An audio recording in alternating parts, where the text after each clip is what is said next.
আসসালামু আলাইকুম। Advanced learning একাডেমির পক্ষ থেকে সবাইকে জানাই অনেক অনেক শুভেচ্ছা ও অভিনন্দন। সুপ্রিয় সপ্তম শ্রেণীর শিক্ষার্থীরা, আজ সমাধান করব তোমাদের গণিত বইয়ের অনুশীলনী 3 অর্থাৎ পরিমাপ, এই অধ্যায়ের অঙ্ক নং 19, 20 এবং 21। এটা দেওয়া আছে তোমাদের 2026 সালের গণিত বইয়ের পৃষ্ঠা 48।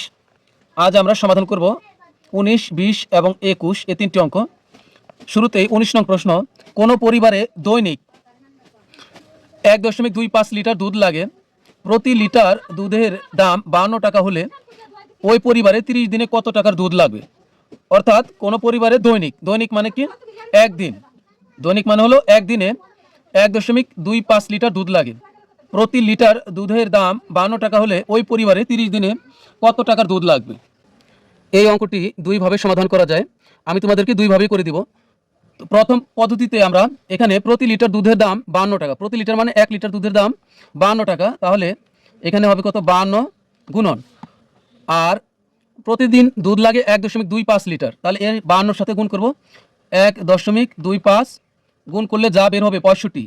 এই 65-র সাথে আমরা 30 দিন, অর্থাৎ এই 65-র সাথে আমরা 30 দিন গুণ করব, তাহলে হবে 1950 টাকা। এটি কিন্তু উত্তর। তো প্রথমে আমরা লিখবো যে 1 লিটার দুধের দাম 52 টাকা। শুরুতেই 19 নং প্রশ্ন সমাধান করব। তো 1 লিটার দুধের দাম, 1 লিটার দুধের দাম 52 টাকা।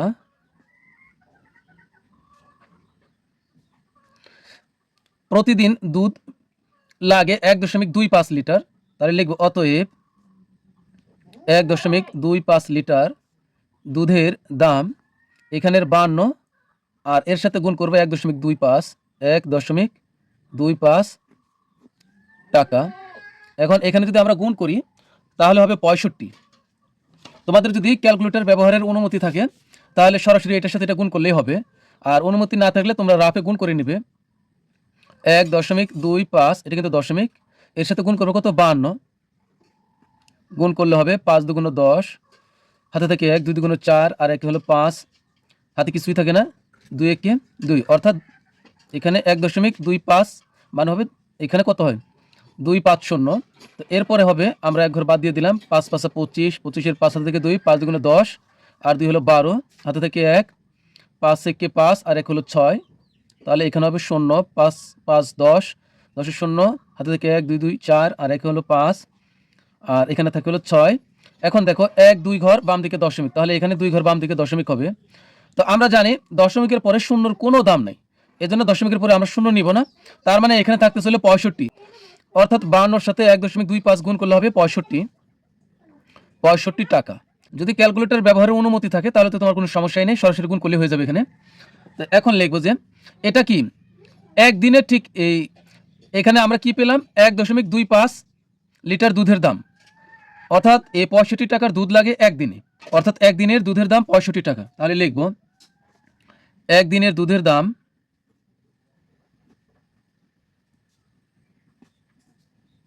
দুধের দাম, একদিনের দুধের দাম 65 টাকা।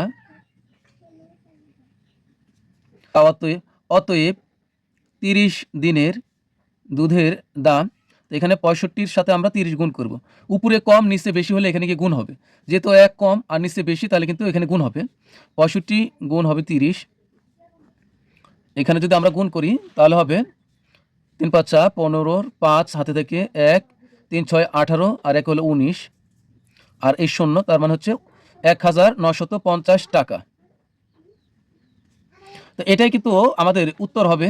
তো আমরা লিখে দিব এখানে, যেহেতু আমাদের প্রশ্নে চেয়েছিল যেভাবে ওই পরিবারে 30 দিনে কত টাকার দুধ লাগবে, তাহলে আমরা লিখে দিব ওই পরিবারে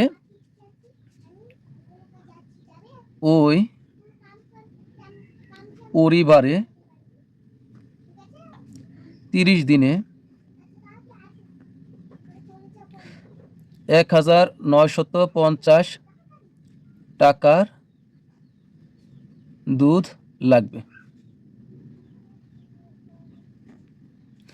এই অঙ্কটি আমরা আবার অন্যভাবে সমাধান করব। তো এটা হলো অথবা, তোমরা যে কোনো একভাবে করলেই হবে। এখানে এবার আমরা প্রথমে বের করব, এখানে দেখো দেওয়া আছে কোনো পরিবারে দৈনিক, দৈনিক মানে একদিনে, তাহলে একদিনে দুধ লাগে 1.25 লিটার, সুতরাং 30 দিনে দুধ লাগে।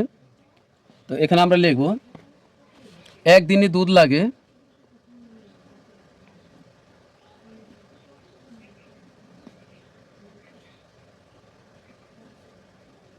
দুধ লাগে 1.25 লিটার, সুতরাং 30 দিনে দুধ লাগে। এই 1.25 এর সাথে গুণ করব 30। তো এই গুণ, তোমাদের যদি ক্যালকুলেটারের অনুমতি থাকে তাহলে এটার সাথে এটা ক্যালকুলেটার দিয়ে গুণ করবে, আর অনুমতি না থাকলে তোমরা রাফে গুণ করে নেবে। 1.25 গুণ হবে 30, শূন্য দ্বারা সবগুলোকে গুণ করলে, শূন্য দ্বারা 5কে গুণ করলে শূন্য, শূন্য দ্বারা 2কে গুণ করলে শূন্য, 2 দ্বারা 1কে, শূন্য দ্বারা 1কে গুণ করলে হবে শূন্য, 1 ঘর বাদ, 3 5 15, 5 হাতে থেকে 1, 3 2 6 আর 1 হলো 7, আর 3 1 3, 0 0 5 5 আর 7 আর 0 যোগ করলে 7, 3 এর 3। এখন 1 2 ঘর বাম দিকে দশমিক, তাহলে এখানে আমরা 1 2 ঘর পরে বাম দিকে, 2 ঘর পরে বাম দিকে আমরা দশমিক দিব।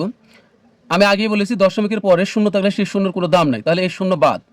এখানে থাকতেছে 37.5, তাহলে এখানে হবে 37.5 লিটার, অর্থাৎ 30 দিনে দুধ লাগবে 37.5 লিটার। এখন 1 লিটার দুধের দাম হলো 52 টাকা। তো এখন লিখব 1 লিটার দুধের দাম 52 টাকা, সুতরাং 37.5 লিটার, সুতরাং 37.5 লিটার দুধের দাম এই 52 গুণন 37.5। তো এখানে যদি আগে পরে হয় সমস্যা নাই, তুমি যদি এখানে প্রথমে 37.5 লেখো, পরে গুণ দিয়ে 52 লেখো, তাও কিন্তু হবে এই টাকা। এখন এটা আমরা যদি গুণ করি আগের মতোই হবে 1950 টাকা। এটাই কিন্তু উত্তর। ওই পরিবারে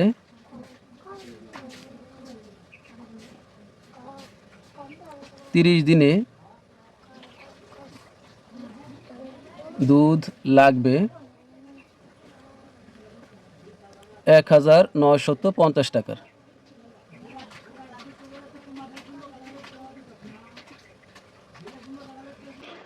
20 নং প্রশ্ন, একটি আয়তাকার বাগানের দৈর্ঘ্য ও প্রস্থ যথাক্রমে 60 মিটার ও 40 মিটার। এর ভিতরে চতুর্দিকে 2 মিটার চওড়া রাস্তা আছে, রাস্তাটির ক্ষেত্রফল নির্ণয় করো। এখানে দেখো একটি আয়তাকার বাগানের দৈর্ঘ্য ও প্রস্থ যথাক্রমে, তার মানে এখানে 60 মিটার আছে আগে, আর এখানে দৈর্ঘ্য আছে আগে, তার মানে এই 60 মিটার হলো দৈর্ঘ্য আর প্রস্থ হলো 40 মিটার। আর এর ভিতরে চতুর্দিকে 2 মিটার চওড়া রাস্তা আছে, রাস্তাটির ক্ষেত্রফল নির্ণয় করো। মনে করো এটি হলো একটি আয়তাকার বাগান। এই সম্পূর্ণটি আমরা জানি যে চতুর্ভুজের বিপরীত বাহুগুলো পরস্পর সমান ও সমান্তরাল তাকে আয়ত বলে। দেখো এই যে এটা হলো দৈর্ঘ্য, এটাও দৈর্ঘ্য, এটা আর এটা সমান, এটা প্রস্থ, এটা প্রস্থ, এই প্রস্থ আর এই প্রস্থ সমান। প্রস্থ অবশ্যই দৈর্ঘ্যের চেয়ে ছোট হবে, তাহলে সেটি কিন্তু আয়ত হবে। তো এখন এই আয়তকার বাগানের দৈর্ঘ্য হলো কত? 60 মিটার। এটা হলো 60 মিটার, তাহলে এটা দৈর্ঘ্য, এটাও দৈর্ঘ্য, এটাও 60 মিটার। এটা হলো প্রস্থ, প্রস্থ হলো 40 মিটার, এটা হলো প্রস্থ 40 মিটার, এটাও কিন্তু 40 মিটার। বলছে যে এর ভিতর চতুর্দিকে 2 মিটার চওড়া রাস্তা আছে। এটা এই যে এটা রাস্তা, এই ফাঁকা জায়গাটা দেখতেছো, এটা হলো রাস্তা 2 মিটার চওড়া। এই যে এটা হলো 2 মিটার চওড়া, এটা হচ্ছে 2 মিটার, সব দিক থেকে 2 মিটার করে আছে।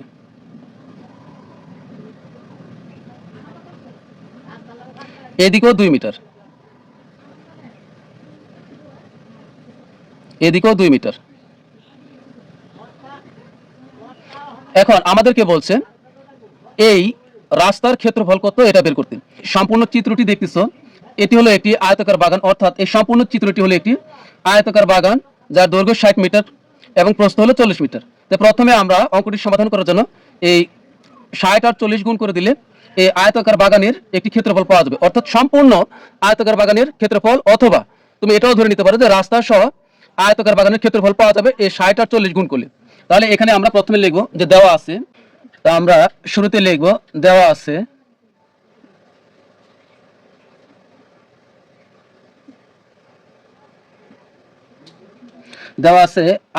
দেওয়া আছে রাস্তা সহ আয়তাকার বাগানের দৈর্ঘ্য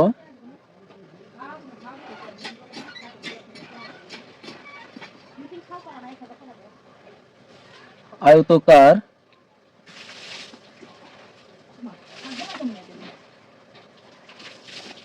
বাগানের দৈর্ঘ্য সমান 60 মিটার, রাস্তা সহ আয়তাকার বাগানের প্রস্থ সমান হলো 40 মিটার। অতএব রাস্তা সহ আয়তাকার বাগানের ক্ষেত্রফল, অতএব রাস্তা সহ আয়তাকার বাগানের ক্ষেত্রফল,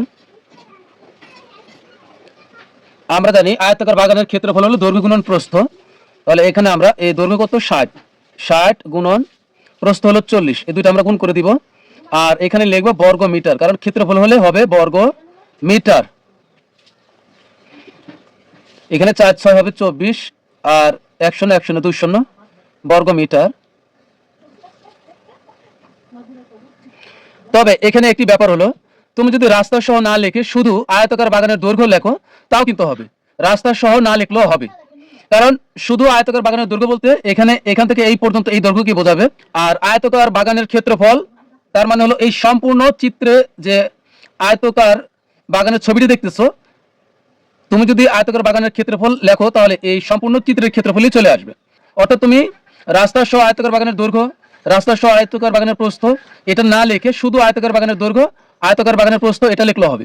তো এখন আমরা যেহেতু ভিতরে কথাটি উল্লেখ আছে, একটা কথা মনে রাখবে, যখন প্রশ্নের ভিতরে যখন ভিতরে কথাটি উল্লেখ থাকবে তখন আমাদেরকে আবার বের করতে হবে রাস্তা বাদে দৈর্ঘ্য, রাস্তা বাদে প্রস্থ, এটা বের করতে হবে। যদি ভিতরে কথা উল্লেখ থাকে তাহলে রাস্তা বাদে দৈর্ঘ্য বের করতে হবে, রাস্তা বাদে প্রস্থ বের করতে হবে, রাস্তা বাদে ক্ষেত্রফল বের করতে হবে।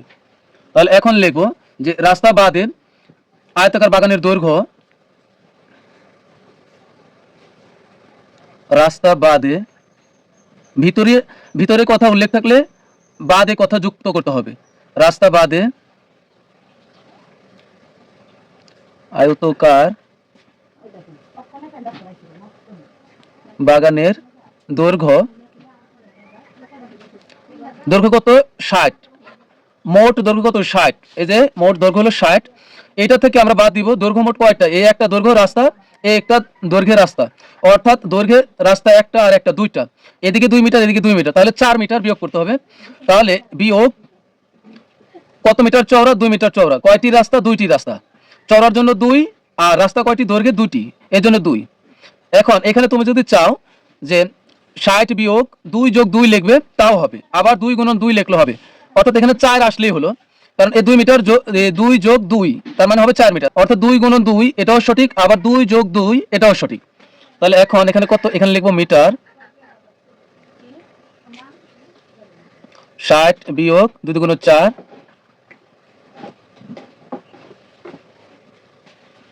তাহলে এখানে হবে 56 মিটার। এবার বের করবো রাস্তা বাদে আয়তাকার বাগানের প্রস্থ, রাস্তা বাদে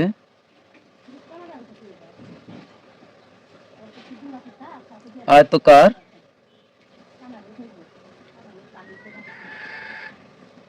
বাগানের প্রস্থ সমান হবে, প্রস্থ কত মিটার, 40 মিটার, এটা থেকে বিয়োগ করব কত মিটার চওড়া রাস্তা প্রস্থে, এই যে প্রস্থেও 2 মিটার চওড়া রাস্তা, 2 মিটার চওড়া এই জন্য 2 গুণন কয়টি রাস্তা, প্রস্থে 2টি এই জন্য 2 এত মিটার, অর্থাৎ দৈর্ঘ্য থেকে আমরা যা বিয়োগ করব প্রস্থে থেকেও আমরা ঠিক তাই বিয়োগ করব। তাহলে এখানে হবে 40 বিয়োগ 2 দুগুণ 4 এত মিটার সমান 40 থেকে 4 বিয়োগ করলে হবে 36 মিটার। এবার লিখবো যে রাস্তা বাদে আয়তাকার বাগানের ক্ষেত্রফল, অথবা তুমি রাস্তা বাদে ক্ষেত্রফল লিখলে হবে। রাস্তা বাদে বাগানের ক্ষেত্রফল, রাস্তা বাদে বাগানের দৈর্ঘ্য, রাস্তা বাদে বাগানের প্রস্থ, আর এখানে হবে রাস্তা বাদে বাগানের ক্ষেত্রফল। রাস্তা বাদে আয়তকার বাগানের ক্ষেত্রফল,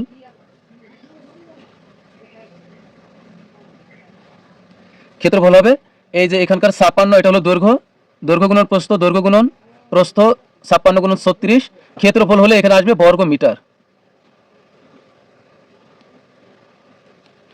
এবার কত হবে, এটার সাথে যদি আমরা এখানে গুণ করি তাহলে হবে 56 গুণন 36, তাহলে হবে 2016।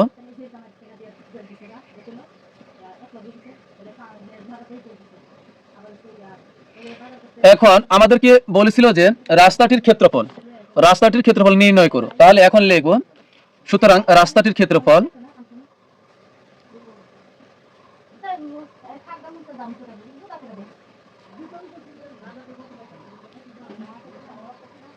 ক্ষেত্রফল এই যে প্রথম কত পেয়েছিলাম, ক্ষেত্রফল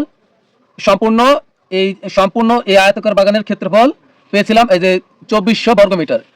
এখানে হবে 2400 বর্গ, 2400 এখানে দিব বিয়োগ, হবে 2016, এখানে হবে বর্গমিটার।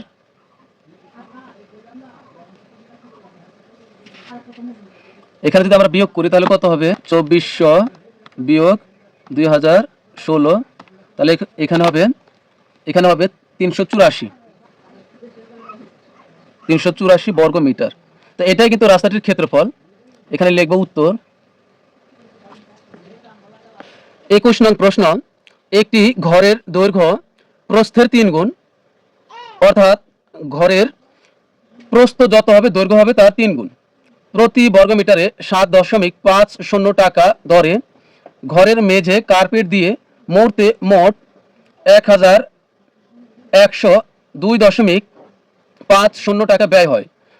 ঘরটির দৈর্ঘ্য ও প্রস্থ নির্ণয় করো।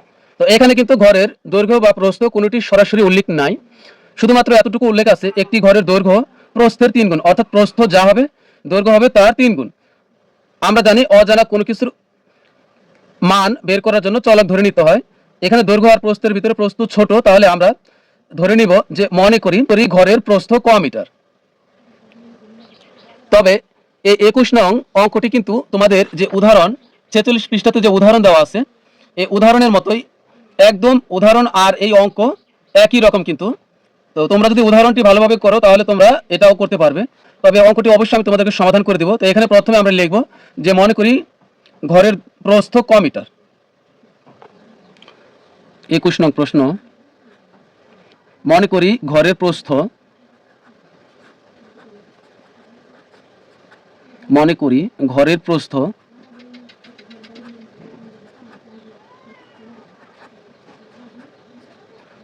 সমান ক মিটার। যেহেতু উল্লেখ আছে ঘরের দৈর্ঘ্য প্রস্থের 3 গুণ, তাহলে লিখব যে সুতরাং বা অতএব ঘরের দৈর্ঘ্য প্রস্থের সাথে 3 গুণ করব, ক গুণন 3 মিটার,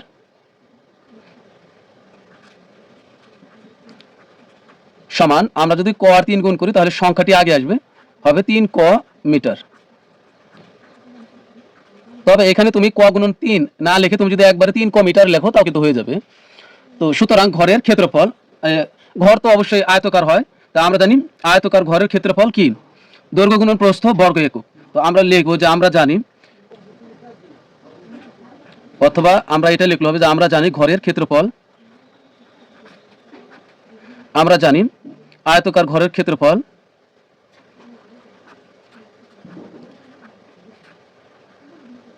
আমরা জানি ঘরের ক্ষেত্রফল সমান দৈর্ঘ্য গুণন প্রস্থ বর্গ একক। তবে এখানে তুমি যদি চাও যে এখানেই অত দিয়ে ঘরের ক্ষেত্রফল লিখবে তাও কিন্তু হয়ে যাবে। এখন মান বসাই আমরা, দৈর্ঘ্য কত, দৈর্ঘ্য হলো এই যে 3 ক, 3 ক গুণন প্রস্থ হলো শুধু ক। এখন বর্গ ক্ষেত্রফল হলে হবে বর্গ, প্রথম যখন আমরা সূত্র লিখবো এখানে তখন লিখবো বর্গ একক, আর যখন আমরা দৈর্ঘ্য আর প্রস্থ এখানে বসায় দিব তখন লিখবো বর্গ মিটার।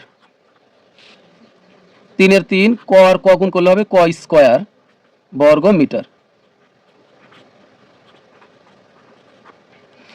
এখন প্রশ্ন দেখো, এখানে একটি ব্যাপার উল্লেখ আছে, প্রতি বর্গ মিটারে 7.50 টাকা দরে ঘরের মেঝে কার্পেট দিয়ে মুড়তে মোট 1102.50 টাকা ব্যয় হয়। এখান থেকে আমরা একটি কথা সাজাবো, 7.50 টাকা ব্যয় হয় 1 বর্গ মিটার মেঝে মোড়াতে। মানে আমরা মেঝেটা কতটুকু, অর্থাৎ আমরা এখন বের করবো মেঝের ক্ষেত্রফল কত, এটা বের করবো। তো এই জন্য আমরা লিখবো 7.50 টাকা ব্যয় হয় 1 বর্গ মিটার মেঝে মোড়াতে। দেখো তোমাদের উদাহরণে কিন্তু ঠিক একইভাবে দেওয়া আছে যে 75 টাকা ব্যয় হয় 1 বর্গ মিটার মেঝে মোড়াতে। তাহলে আমরা এখানে লিখবো 7.50 টাকা ব্যয় হয় প্রতি বর্গ মিটার, মানে 1 বর্গ মিটার, প্রতি মানে হলো 1, এত টাকা ব্যয় হয় 1 বর্গ মিটার মেঝে মোড়াতে। সুতরাং অতএব 1 টাকা ব্যয় হয় এই 1/7.50 বর্গ মিটার মেঝে মোড়াতে। অতএব 1102.50 টাকা ব্যয় হয়। তাহলে এটা কিন্তু বেশি, উপরে কম নিচে বেশি হলে গুণ হবে এখানে গিয়ে, যেহেতু 1 কম আর এটা বেশি তাহলে এখানে গিয়ে গুণ হবে। এখানে আছে কত, আছে হলো এই 1/7.50 এর সাথে গুণ হবে 1102.50 বর্গ মিটার মেঝে মোড়াতে। তাহলে এখানে আমরা ভাগ করব, এই ক্যালকুলেটর দ্বারাই আমরা যদি ভাগ করি তাহলে এখানে 147 আসবে, এটা আমাদের উদাহরণে দেওয়া আছে। যদি অবিকল এটাই আসে, এরকমই আসে, তাহলে এখানে আমরা 147 লিখে দিলে হবে 147 বর্গ মিটার মেঝে মোড়াতে।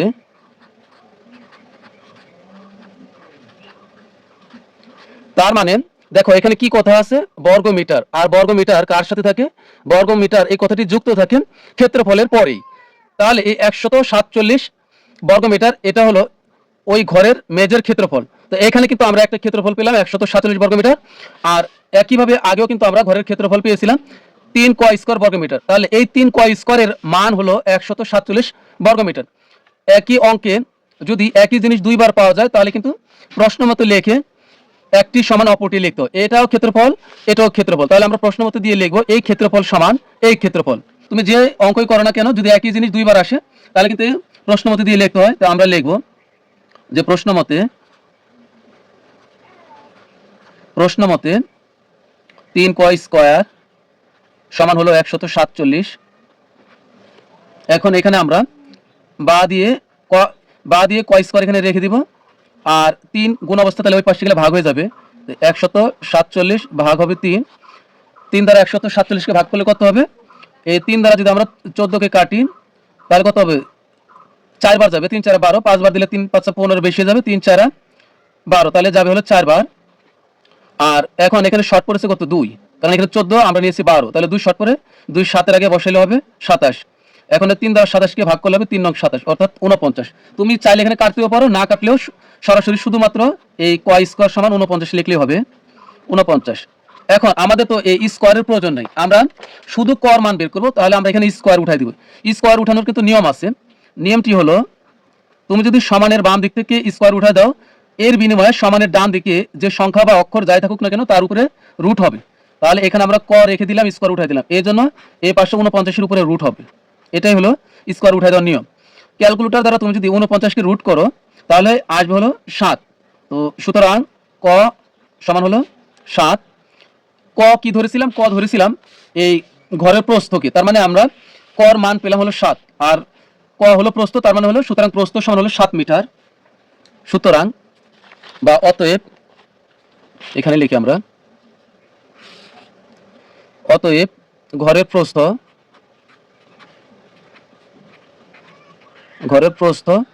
7 মিটার।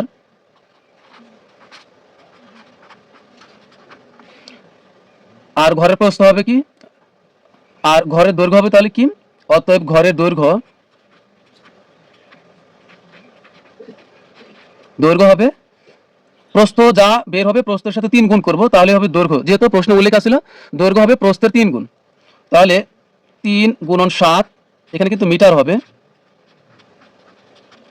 এখানে হবে 3 7 21 মিটার। তাহলে ঘরের দৈর্ঘ্য, অতএব ঘরের দৈর্ঘ্য 21 মিটার ও প্রস্থ 7 মিটার। এটি হলো আমাদের উত্তর। প্রিয় শিক্ষার্থীরা, আজকের মতো আমাদের ক্লাস এখানে শেষ। সবাই ভালো থাকবে, সুস্থ থাকবে। আল্লাহ হাফিজ।